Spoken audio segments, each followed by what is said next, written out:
ইংলিশেও তো sentence complete করলো। সরল আবার সরল অঙ্কতে সরল করা খুব শিখিয়েছে।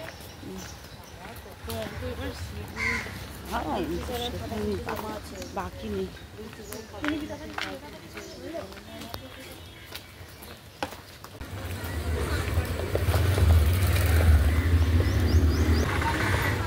চলো স্কুলে ঢুকিয়ে দিই।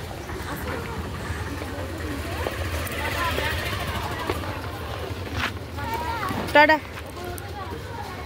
হ্যালো এভরিওয়ান, গুড মর্নিং, শুভ সকাল বন্ধুরা। তোমরা কেমন আছো? আশা করি খুবই ভালো আছো। চলো, আমি স্কুল থেকে চলে এসেছি মেয়েকে দিয়ে মোটামুটি কাজ আমার কমপ্লিট বলতে বিছনা গোছানো কমপ্লিট। এই যে চা নিয়ে বসে পড়েছি 5:30। মেয়েকে স্কুল নিয়ে গেছি, স্কুল দিয়ে এসেছি, এসে কাজবাজ কমপ্লিট, স্নান কমপ্লিট। এখন চলে এসেছি ছাদে বলতে জামা কাপড় মেলবো। স্নান করেছি, কিছু কাচাকুচি করেছি। ছাদে তো চলে এসেছি, জামা কাপড়ও মেলা হয়ে গেছে। দেখো মেলে দিলাম সব। তাড়াতাড়ি না মেললে না রোদ্রে আর পারা যায় না। চলে এসেছি ছাদ থেকে, বানাবো হচ্ছে টিফিনে সুজি খাওয়া হবে। সুজি আর টিফিনে মুখ দেবো, সুজি আর মুড়ি হবে।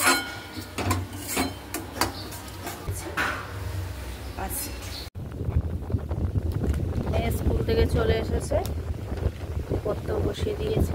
আর এই যে আমি করে নি, খাওয়া হয়ে গেছে। ওকেও সুজি দিয়েছিলাম, সুজি খেয়ে নিয়েছে। তাড়াহুড়ো করে আর কি খাওয়ানো, তারা পড়তে বসতে দেরি হয়ে যাবে আবার। পোছো পোছো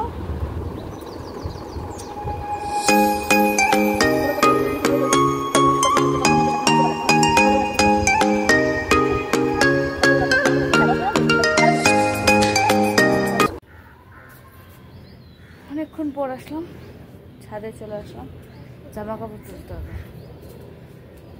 দিয়ে গেছি সকালে জামা কাপড়। রোদ্দুরের ভয় আর নিচে আসতে পারিনি, এই ওপরে আসতে পারিনি।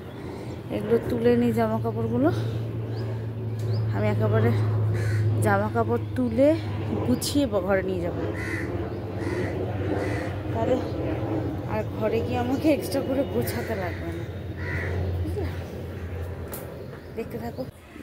দেখো জামা কাপড় গুছিয়ে দিয়েছি, জামা কাপড় গুছিয়ে একেবারে নিচে ছাদ দিয়ে চলে এসেছি। রেডিও হয়ে গেছি, দেখতে পাচ্ছ রেডি হয়ে গেছি। টাটা বন্ধুরা, সবাই তোমরা ভালো থেকো। আমি কালকে আবার নতুন একটা ভিডিও নিয়ে আসছি তোমাদের সামনে। টাটা।